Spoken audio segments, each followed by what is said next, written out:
Kumpiyansa si Pangulong Ferdinand Marcos Jr. na hindi maaapektuhan ang mga miyembro ng PhilHealth kasunod ng hindi paglalaan ng gobyerno ng pondo para sa subsidiya ng ahensya sa susunod na taon.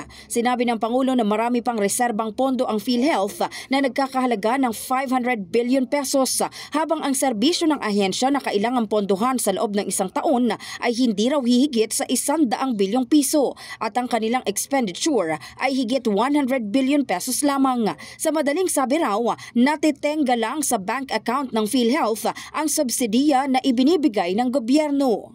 And the reason why is that we do not want to subsidize is because it is the subsidy with hook lang doon sa bank account ng PhilHealth, hindi magagamit.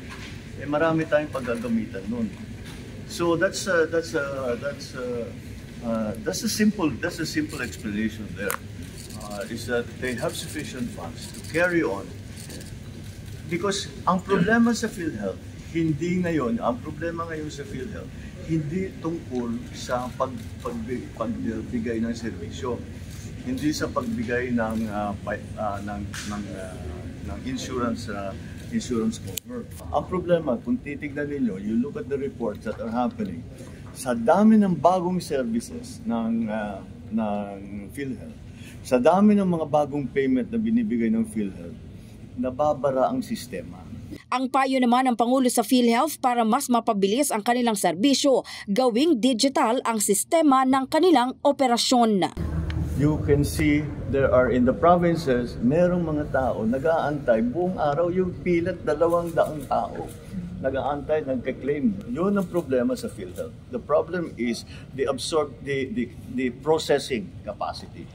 Kaya ang naging priority, isa sa pinakamalaking priority sa PhilHealth, of course, to continue to provide services, continue to provide insurance, is pag-digitalize na kayo. In the heart of changing lives, ito si Brigada Maricar Sargan ng 105.1 Brigada News sa Manila, The Music and News Authority.